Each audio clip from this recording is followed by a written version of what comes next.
Hello, friends in District 4. This is Commissioner Ryan Baty, and I'd like to share with you an update on a specific item that we are working on here at Sedgwick County. And that pertains to potential data centers in our county. That's right, data centers. It's a topic many communities across the country are dealing with.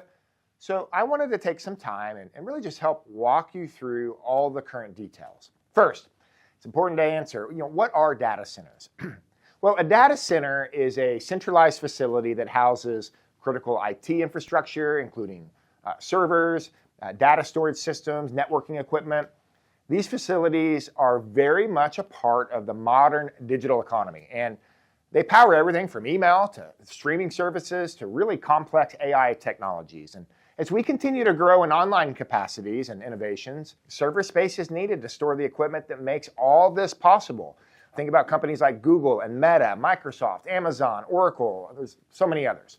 The federal government has even publicly stated that the race to create all this digital space is actually a national security interest. So why the buzz and really why all the attention? Well, these aren't your normal storage facilities or server rooms. Oftentimes, these hyperscale data centers are billion-dollar projects, and they span hundreds of acres of land. So these really are massive facilities. There's more to the buzz. In 2025, the Kansas State Legislature passed Senate Bill 98, which actually provides a sales tax exemption to prospective data centers. So Kansas has become ground zero for this type of development, as the tax incentive is a really lucrative and valuable economic tool for these companies. So that's a little context. So let's chat about how Sedgwick County and how it impacts Sedgwick County and the recent discussions surrounding this in our community. Multiple organizations are rumored to be exploring opportunities in this county. As we direct them to our planning department for more information, it's become abundantly clear that we don't have sufficient policy built around this type of use in Sedgwick County. As they file for a zoning change, do we classify them as industrial or commercial? Do we use conditional use permits? What about setbacks from residential properties or mandatory screening? Now, these are all questions that we really need some clarity on before an application is to come into our planning department. So we really felt it was wise to really kind of just push pause while we develop some policy around this potential use. So on January 14th, the County Commission adopted an interim developmental control that prevents applications for rezoning for a data center. This freeze is really for just 90 days. And we have options to extend, and if need be, we will extend it so that our planning department can provide recommendations on appropriate policy. A lot of people have asked, is 90 days really enough time? I actually believe it is. We spent a full year in 2023 and 2024 to build a policy surrounding large-scale solar use in our county. And in that process, we learned a lot about some of the factors that will be similar with data center type zoning. We also are in contact with other municipalities all across the country that have already went through this process and have active data centers in operation. We can glean from the work that they did and the policies they developed.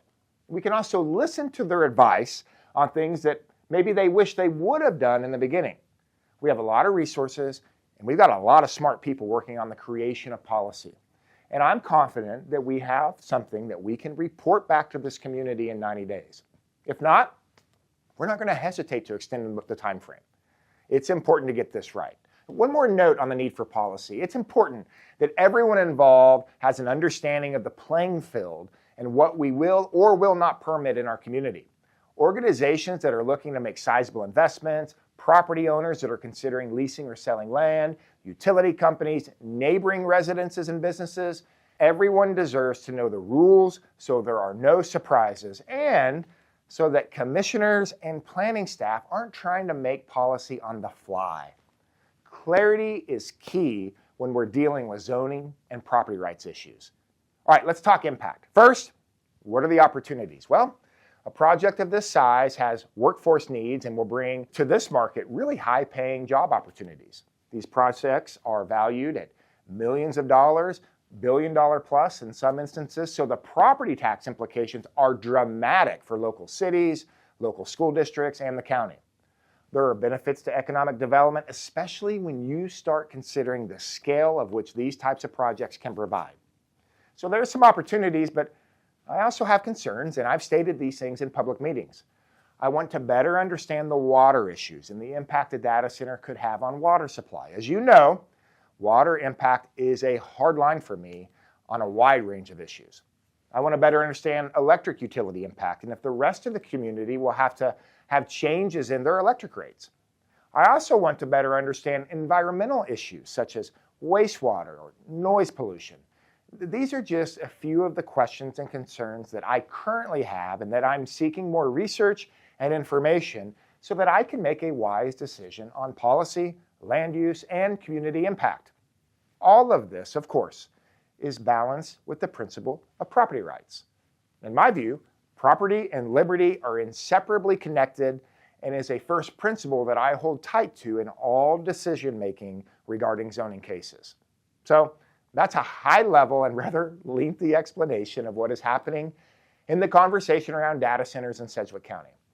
The 90-day interim developmental control expires in mid-April, so I will provide more updates closer to that deadline as I'm able to really review the policy recommendations that will be coming to us from the planning department. I assure you, this is a high-level priority for the county, and we will work diligently to do what's best for our community long-term. If you have any questions or if you simply want to just share some feedback, I'm always happy to hear from you. Please feel free to give us a call here at the office or just send me an email directly. As always, thank you, District 4.